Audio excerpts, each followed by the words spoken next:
everyone. Smatho 10 here from Daily Fantasy Rankings. Next to me is the Big Hef, and we are back for the next edition of the Daily Fantasy Rankings DS Down Under show. I don't think I got that right, but anyway, Hef, how are you today, mate, for the next edition? This is round 4 of the AFL. It could have been a little bit far worse on last Saturday. How are you, mate? Yeah, no. We've had some issues this year, haven't we? But it's even come through as a false positive for Connor McKenna. Is that what I was hearing before? Yeah, it was a false positive into a negative somehow. So wow. This is extraordinary times, unprecedented times, as they say in the media. And to have Connor McKenna do a negative test on Tuesday, we'll find out tomorrow if he's going to have another negative. But it's a very Essendon thing going on in the AFL. It had to be them, didn't it? It is, but we're DFS players. We don't really care what's going on. Just give us the next slate. That's all we want. That's the beauty about DFS. You don't have to worry about your season-long stuff, working out what your players are going to average in the last 3 weeks. Don't worry about that. You just chuck a team in Draftstars or DraftKings, and you make sure you get on the dailyfantasyrankings.com.au for all your AFL cheat sheet, data tools, projections, whatever on our site. It is free to use. And of course, our services to video content is provided by myself and the Hef here. Mate, let's get on with the show. Big 2 games that we're going to preview both Thursday and Friday night. But as always, we always get stuck into Schmappo's 2 thumbs up. And gee whiz, a large weekend of winnings were given away on Draftstars and DraftKings. Plenty of nominations for the 2 thumbs up. Let me rattle through the nominations who, look, they all deserve a couple of thumbs, but there's only going to be one. First of all, Nuts in My Poo, also known as I Love Lamp, winning the 20,000 on DraftKings on Friday night for the Giants game. Googs on Draftstars on Sunday night, that late game, the Freo Port. He just single bullet that one for a nice 8K win there. DFR's favourite, Delmy, 31, the big days. He won the Draftstars 100K contest as well. Even we got a US winner. Mike D, 333. He took out Sunday, I think it was. So, first US winner. Imagine saying that a couple of weeks ago that we had US winners playing AFL. And then it pains me to say it, Hef. Our childhood hero from McKillop College in Hobart, Tasmania, Jesse Penfold, just went whooshka on DraftKings on Thursday. The accountant, 20K US win. But no, he doesn't get my 2 thumbs. He kind of just said, give it to these guys. The thumbs up goes to DFR's data tool providers, Fantasy Boss. They binked the Saturday contest both on Draftstars and DraftKings. Hef is here to break down these particular contest wins. Let's start on DraftKings. Let's bring up the side. Talk me through it, Hef, how this happened. Well, actually, one thing we should note with the Fantasy Boss guys, they also came second behind Jesse the night before.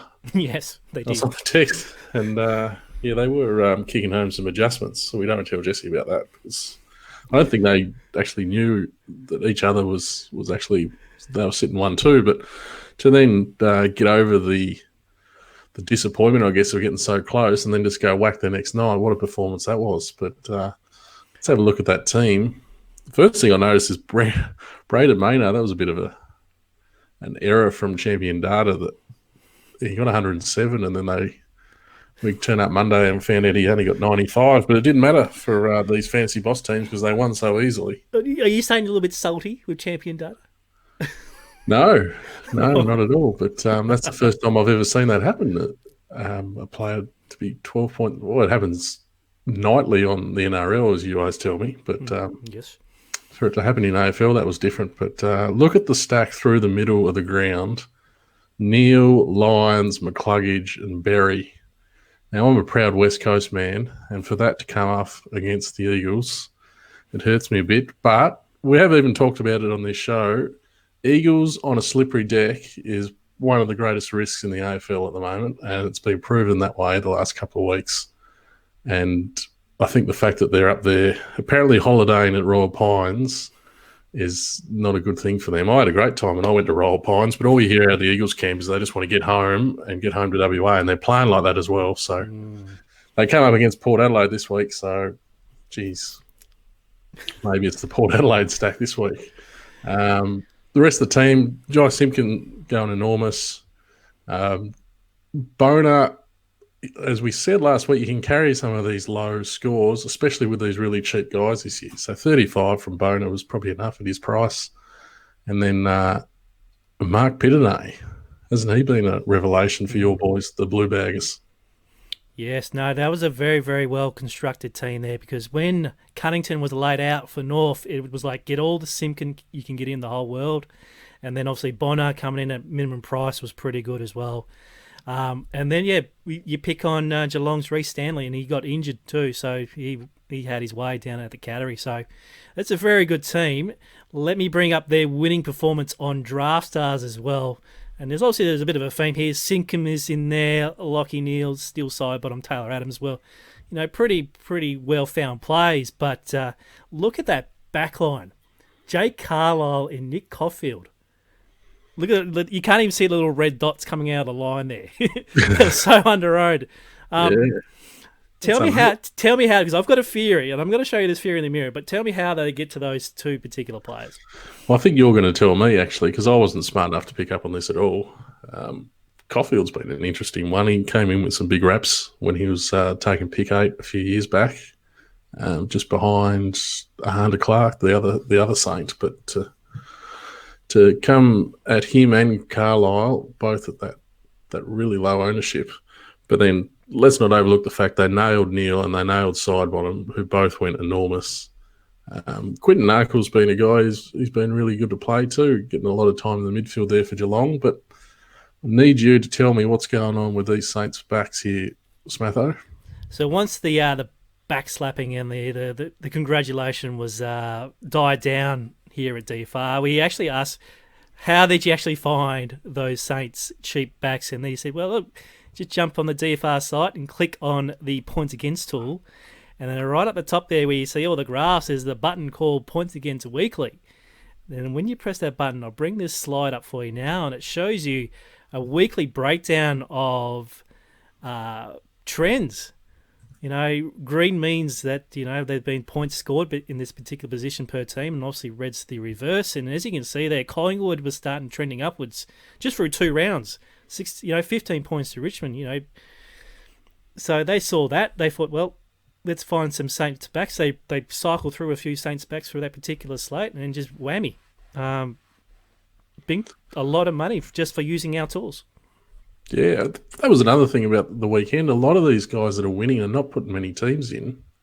They put, how many lineups? They were less than 10 lineups on both sides, weren't they? Yeah, it's around 10 to 12, depending on what site you're looking at. Yep. We had Googs there with the single bullet. Jesse had less than 10 sides from memory. So we did have a lot of conjecture last year about the big max entry guys. They haven't come to the fore yet this year. We've had a lot of guys putting in very few lineups and taking home a lot of money. So there's hope for us all. Look, outside of Fate Bender from round 2, yes, there is a lot of variety of winners in different types of entries. So obviously there's plenty of contests on Draftstars to practice your mass entries, but these single entries, these small entries are getting the job done at the moment. So Hef, after all those winners, especially from Team DFR, your 2 thumbs up. Up comes the guys again with their thumbs up. Bring it back to me. Jesse, thumbs up near the ears. And Fantasy Boss, mainly Fantasy Boss, 2 thumbs up to you guys. Well done. Exceptional work. Hopefully that continues throughout the AFL season. As we said, at the start of the show, we're going to concentrate on the first 2 games of the AFL round 4, just in case this Essendon saga continues. We won't touch on them. So let's start on Thursday night footy, and we've got the Sydney Swans hosting the Western Bulldogs. The game's nearly at a coin flip. There's a little slight edge to the Bulldogs at the moment, with the points total at 128.5. As for our fantasy contest, DraftKings have dropped their salaries for the Thursday night with a $60,000 blinder with $20,000 US first prize money to the winner. As for Draftstars, they are going ballistic at the moment. They are pushing the envelope and the contests are thick and fast. 10K Mini was released on Tuesday. $2 entry for a $1,000 win if you can get in there. The 10K high roller, the 7K fiver, the 3K micro, it's all there. But it's the $100,000 GPP that you want to take down. That's where you want to get those 2 thumbs up from Smatho. Mate, in team news, Tom McCartan managed to knock himself out going for a mark, so he'll be out. Ruckman Sam Naismith is a good chance to play from his hamstring injury. That could change the slate, actually, if he's in. The big news is that Josh Dunkley did his ankle right on the siren at the end of the game last Friday, and he needs surgery, so he'll be out for 6 weeks. So, Hef, these two teams are quite, evenly matched on the odds, and looking at some data today, you're quite evenly matched fantasy-wise as well. So, what are your thoughts here for Thursday night? Yeah, it's really hard to split these two teams. It's 2-2 since the Dogs beat the Swans back in the 2016 Grand Final. Last time they played at the SCG was in 2017. I remember it well because I remember backing the Dogs thinking it's time for them to turn it on, and the Swans gave them an absolute pillicking. But 4 games in 3 years, it's not a whole lot to work on. You talk about fantasy points. The Swans have been really stingy this year in what they've given up, whereas before the last game where the Dogs were really good against Giants, they were actually quite leaky. So from a fantasy perspective, I think the Swans have definitely given up less points, which is something to keep in mind. In terms of tag watch, last year the Swans didn't tag Bontempelli. We know they use George Hewitt a number of times as a tagger. We've talked about how better he is suited at tagging than actually getting the football. So it was interesting that they didn't use him on Bontempelli last year, but Bontempelli killed him that game. So I think they might have a change of heart there, especially when they used him with success last week against Sean Higgins. So I'm expecting Hewitt to go to Bontempelli. Now, DeBoer went to Bontempelli last week, and he still managed to get 72. So Bontempelli is a guy who can break a tag, but it's still hard to play these high-priced midfielders when they can have someone run with them. But just keep an eye on Tom Liberatore, who he did a really good job sort of getting in amongst DeBoer last week and giving Bontempelli a bit of a hand. So it's still hard to play a guy that you think is going to get tagged, but especially in a GPP, I don't think it's a given that Hewitt's just going to put the blanket on Bontempelli. What about De Boer on the other side? Do you have tagging concerns? Oh, no, sorry, not De Boer. No, that's sorry, Friday night. No, that's Friday night. Oh, come on, Smatho. Let's move on. Don't be excited. Jeez. Okay, Rux. Okay, so with Naismith in line to return, there's a possibility that we might have McLean and Sinclair being either removed from the side, but they're probably likely to share the duties against Tim English. Now, this time last week, we were giving Tim English a bit of a hard time, saying he's pretty much no good fantasy-wise, and look what he did. Look, we also got a Lear on Draftstars available as a ruckman, but Tim English is kind of sitting there now after his performance last week with a bit of bias. Do we go on English, or do we trust the Swans? Yeah, this is such an interesting position for once, the rucks, which we usually don't have many options, but the selection, who the teams go with, that's going to really open up what we do. I think we saw when Naismith played, they went Naismith by himself, and he's a real workhorse, Naismith. So if they go with him by himself, if he's fit enough, I'll be quite happy to play Naismith against English. I think English might be a little bit over-owned this week, given he had such a good game last week. But we did give English a bit of a knock, but we really did give Jacobs a bit of a knock too for looking gone.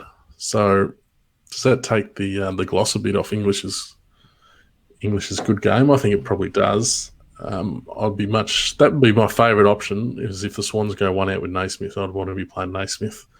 Now, he's been under an injury cloud. They might choose to play Naismith with Sinclair. I assume, and then that makes it a bit difficult. You sort of lean to English then, being all around the same price, and he gets the ruck to himself.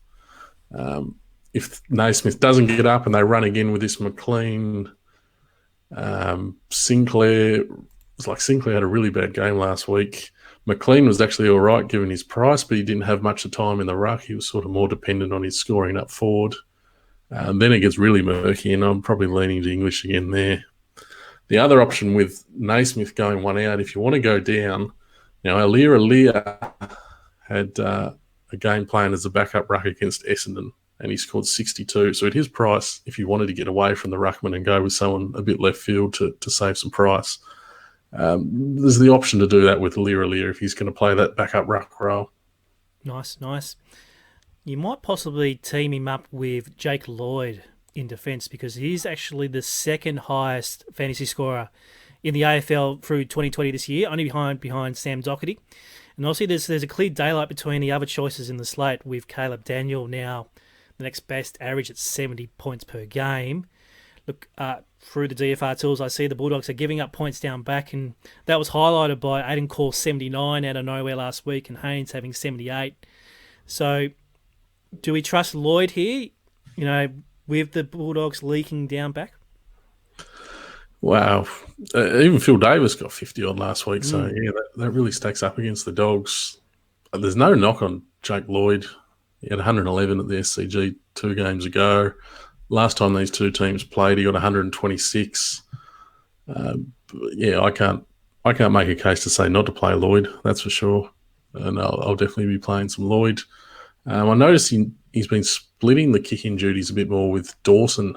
So maybe there's an angle you can play them both in your back line if you really want to spend up and attack the Bulldogs with your Sydney backs.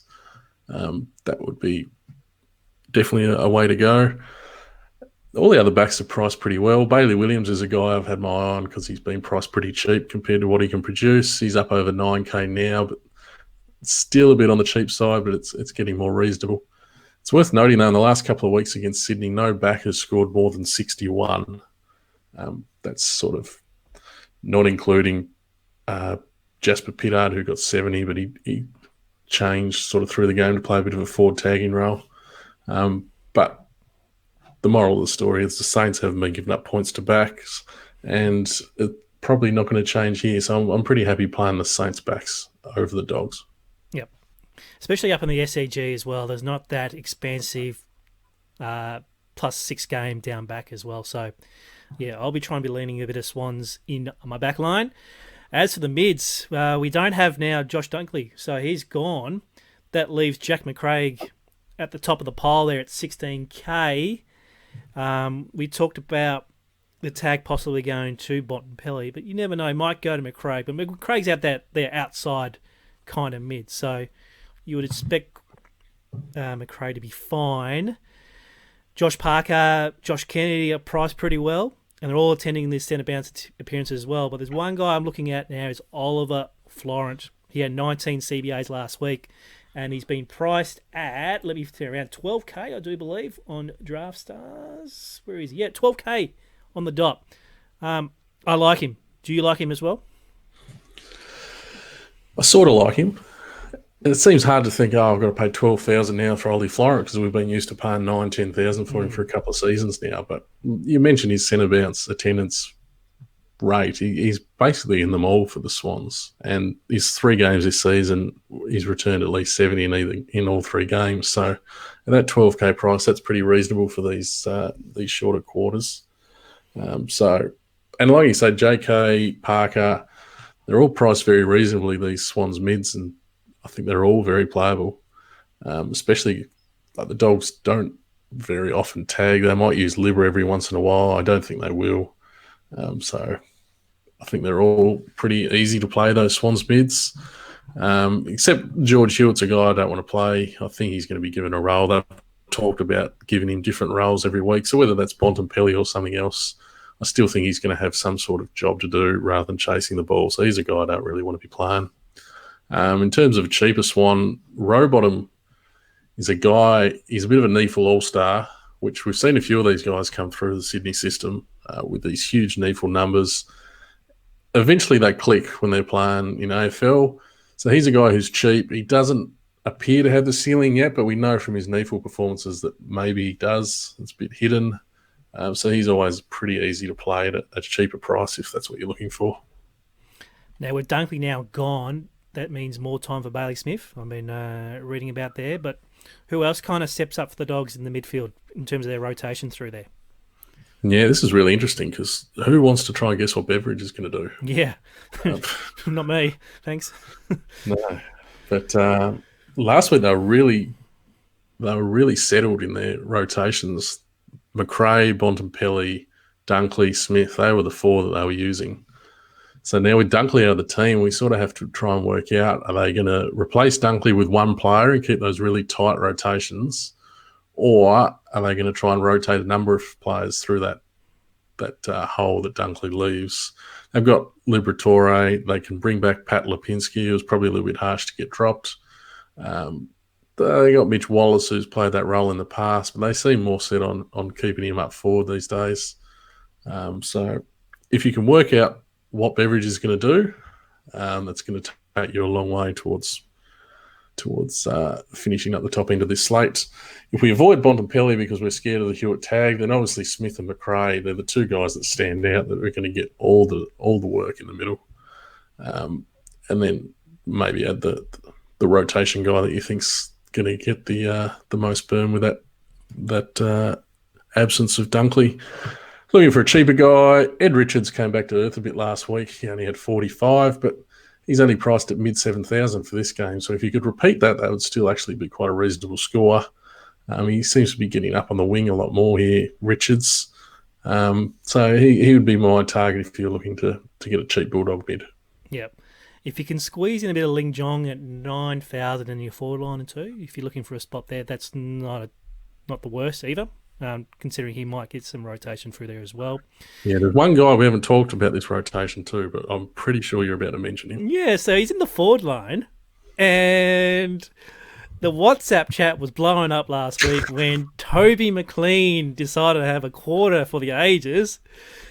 Luckily for you, Hef, he kind of put the handbrake on after that, but he is available there in the forward line for the Bulldogs at, what we got here, 10,670.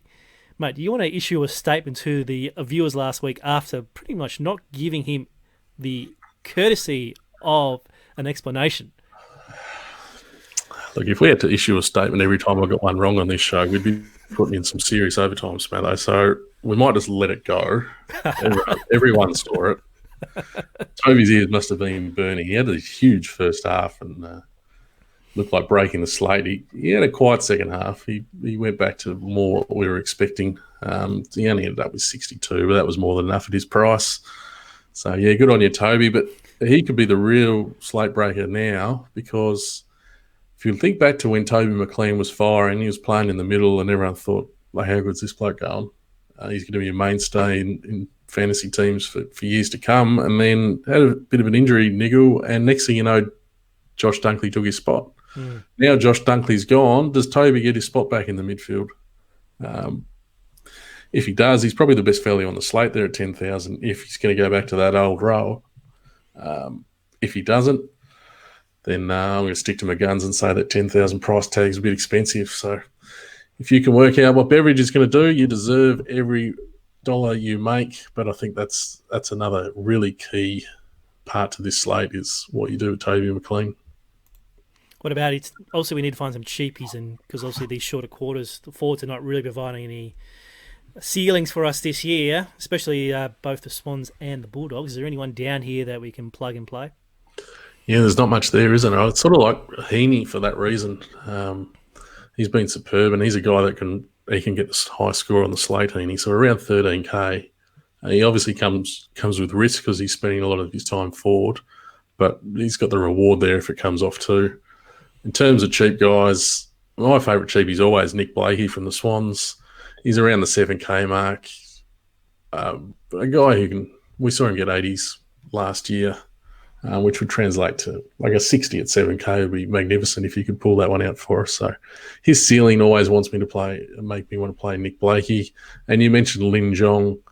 around 9K in your forwards. The uncertainty around Dunkley's minutes in the midfield. If Lin Jong happened to pick up a bit of that, then he's pretty reasonably priced at 9,000. Now, before we move on to the next game, a quick yes or no answer. A Navi debutant for the Bulldogs will start on Thursday. Lewis Butler, 5K on Draftstars as a defender. Yes or no? Let's say single entry or maybe a couple of entries. I don't think it's ever bad to play a guy at 5K at the moment. Good. So, yep. All right. Friday night. I don't know who he is. That's why I asked yes if or you no. And maybe I'd need you at 4K, but I'd consider playing you at 5K. It just seems it gives you a lot of chance to get those big guys into your lineups, and they are the guys who are really capitalising on the shorter quarters. So I don't think it's ever bad to play these 5K guys. Yep. Agreed. Usually, if you go to 5K, you have to seriously consider playing them. All right, let's look at Friday night footy. This is also in Sydney at Giants Stadium. We've got the GWS Giants playing Collingwood. Collingwood are our slight favourites at the moment at $1.70, with the Giants at $2.15 as of Tuesday. The spread's also at around 5.5, and the total is 123.5. Obviously, Draftstars have posted their 100,000 GPP, so back-to-back GPPs for Thursday and Friday again. At the time of recording, obviously, DraftKings haven't produced their contest as of yet, but keep an eye out for our DK, a Down Under show, later this week with all the news and reviews for DraftKings. In team news, the Giants are going to get a few back here, so Toby Green is available. Lockie Whitfield, they say he's going to play, so we'll have to look at teams on Thursday night. Josh Kelly was a laid out. Wasn't that late, which was good. We had some time to fix all our teams there into Haley, which ended up being a pretty good play. He was a scratch with calf soreness, so he should be back as well. Now, there's talk that Adam Treloar could be possibly in as well, but I wouldn't put my house on him playing just as of yet. So, mate, this is the Rolls Royce of fantasy players, Collingwood and GWS. It's going to be quite good. I had a quick glance at the prices on Draftstars, and I want to get your thoughts straight away on these prices. On the prices, well, yeah, we noticed the Pies midfielders, they've all come crashing down in price. Whether that's just so we can build a team, that's probably more the case. But yes. Yeah, I know you've been texting me all afternoon. I can't put a team together. I was like, well, you've got a chance to put a team together at least with these lower prices. GWS haven't come down as much, so it sort of gets me thinking we're going to be playing Collingwood off the bat. But Giants have got to be stinging from last week because they were pretty deplorable against the Dogs. They seemed to lose their whole focus on the game. They were obsessed with going to Bontempelli. It was always getting in scraps. This is the type of game they've got to bounce back from that. And then if we look at last year's games, GWS absolutely gave it to the Pies last year up there in Giant Stadium, as they like to call it. And then, of course, they beat him in the prelim final with that big upset as well. So, I think they're pretty good value this week, GWS. I'm not much of a footy bettor these days, but I think they're over the odds. Speaking of value, Source Jacobs at under 10K versus Brody Grundy, who's 16 and a bit. Look, Jacobs did win some tap-outs, some hit-outs last week, but I think he only got like 4 possessions or 5 possessions at best. And he goes against Grundy, who's obviously he's doing Grundy things. So with all these, potential premiums in the midfield that are there ready for the taking, do we look elsewhere, or do we just say Grundy's are just a premium and move on? Yeah, this is hard. You want to have the money to spend through the midfield, but we sort of danced around it last week, Sam Jacobs. We're going to go full bore on this week. He's totally gone. He only scored points with hit-outs against English. How is he going to do that against Grundy? He's not going to have it all over Grundy in the hit-outs. He's going to be lumbering around the ground. His price has come down to about 9,000. It needs to be about 7,000 for me to play him against Grundy. So then it gives you the option. Do you spend your 16,000 on Grundy and try and save money at somewhere else, which maybe we can do with the cheaper Pies and midfielders. It's still going to be pretty tough. Or the other option is, do you go with the backup Collingwood Darcy Cameron or Mason Cox if they bring him in? Do you go with those guys? I think they're more in play because I reckon there's less chance that Jacobs is going to provide better value than one of those two. They're not going to have to do much. Grundy could just go huge though, so I'd lean to Grundy.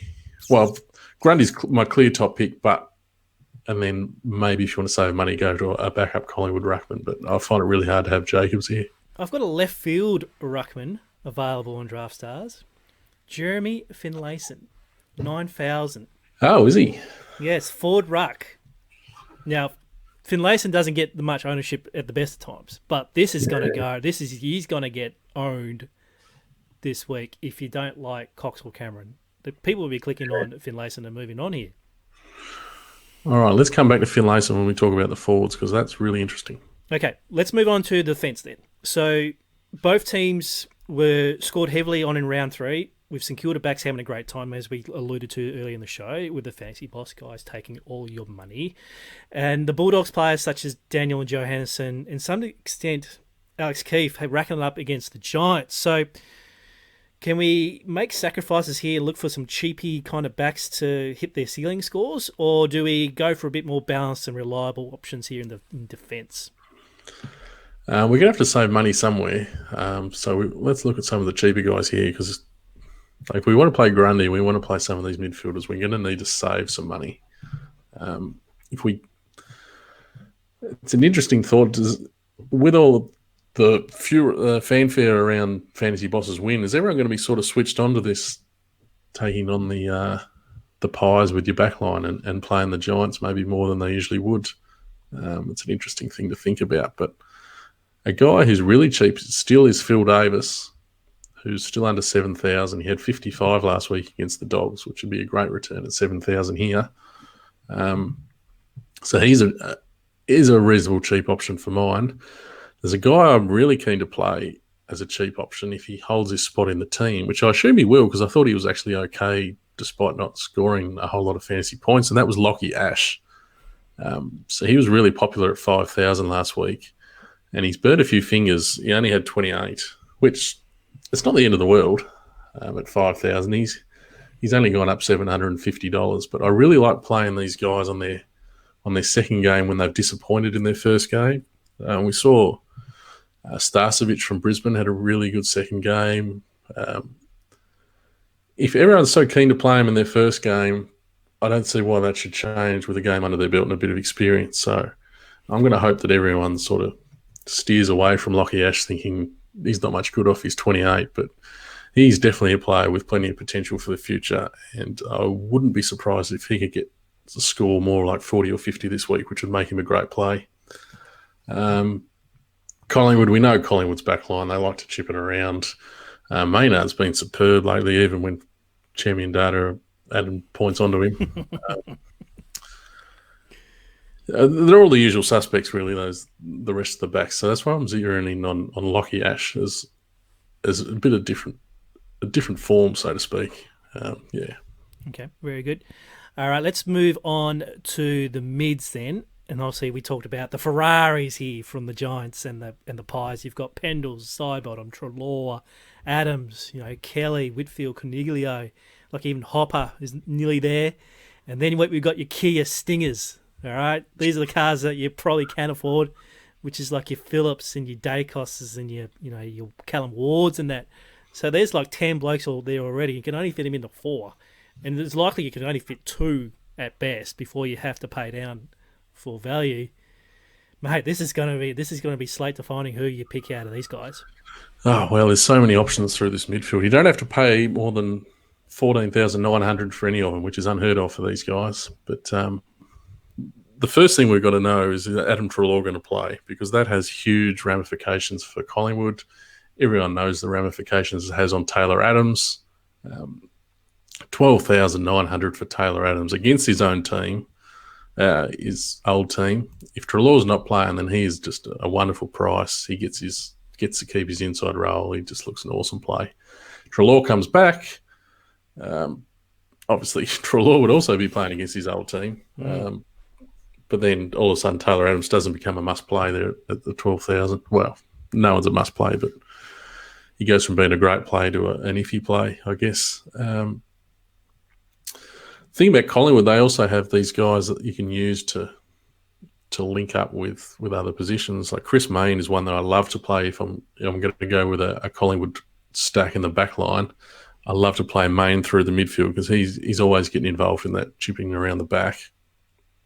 And then Jordan De Goey hasn't had that big game yet this season. He hasn't gone above 70 points, but he's been getting a ton of work in the centre bounces and then pushing forward. But you can link him up with your Collingwood midfielders as well.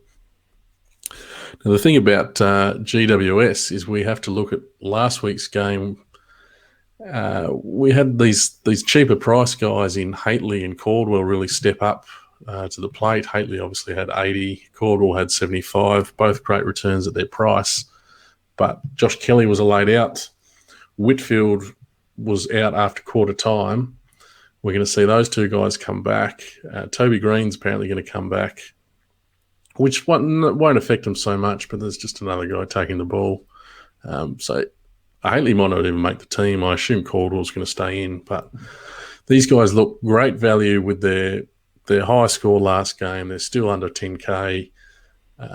Just a little bit wary that they're not actually going to get the opportunity that they did last week. So that's another reason I'm really keen on Ash to sort of get away from these obvious GWS midfielders who might go back to 40 or 50. If I want to play one of them, I want to go Caldwell over Haitley because I think he's got a bit of class, Caldwell. But that's just something to keep in mind with too. And also I'm keeping in mind that Cornelio might go back to that sort of mid-forward rotation, which caps his ceiling as well with these guys coming back into the midfield.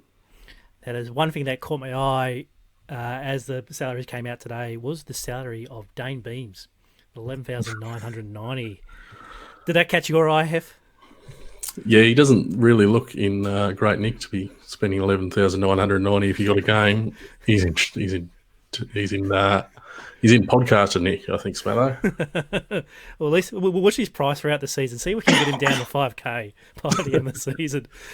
All right, finally, let's look at these forwards. And, geez, Jim, the Giants didn't do much last week. Collingwood obviously least points against on the AFL ladder there in the points column. So, geez, it's going to be a tough ask with 123.5 total as well. Could be a bit of a grind game, but at home, with previous data and previous history that they beat up on the Pies on the scoreboard, could be considered bounce back for the Giants?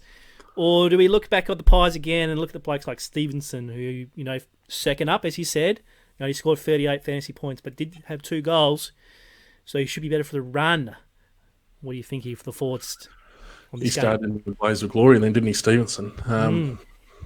Look, Jeremy Cameron totally burnt me last week, but last year it was a bit of an underground sort of stat, was the big forwards against Collingwood sort of got a hold of them more than you might have thought they would. We think of Collingwood as having quite a tall backline and really good in the air and blah, blah, blah, but some big forwards have really got hold of them. We look at last year's game when GWS really killed Collingwood. Cameron had 115, Harry Himmelberg had 98, and Finlayson, which you talked about in the rucks, is an option to play in the ruck. He had 77, and we also saw him get a couple of cheap hit-outs last week, Finlayson. So 9,000 for him. Harry Himmelberg at 6,900, and so he all of a sudden he looks a really playable cheap option up forward with just with that little hunch that the tall forwards, especially if GWS get control of the match, and like I'm sort of hoping they will if I take the 215, but there's definitely an option for Harry Himmelberg at sub 7K, and see Jeremy Cameron still 11K, but he's still got that ceiling, Cameron. So I think he's definitely worth sprinkling through your GPPs as well. Toby Green, we've talked about Toby Green. He's still 13.7. I don't like playing him when they've got the full complement of midfielders, GWS. A guy I noticed get some centre bounce time last week was Jamie Elliott, who got 74 against the Saints. priced at 9K. He's a bit of a pivot from the obvious guys that we tend to play up forward from these teams. See that subscribe button on our YouTube channel there. Make sure you click that for further content from Daily Fantasy Rankings. Me and Hef will be back for the special DK Down Under show, breaking down the Thursday night Giants, not the Swans and the Bulldogs. Hef, we'll wrap up the show there for tonight. A nice solid 40-minute effort there. So thank you to all our viewers for sticking through the show. Good luck with your teams on Draftstars. Hef, you want to have a quick shout out for your new project that you released to the general public today before we go? No, all good. I'll have a shout out to the guys who gave us a bit of rap on Twitter. Good on you, fellas. No worries at all. So make sure you join us next week for the DFR DFS Down Under show, and we look forward to the next edition. Thanks, Hef, for your insights for DFS contest for this week. See you, mate.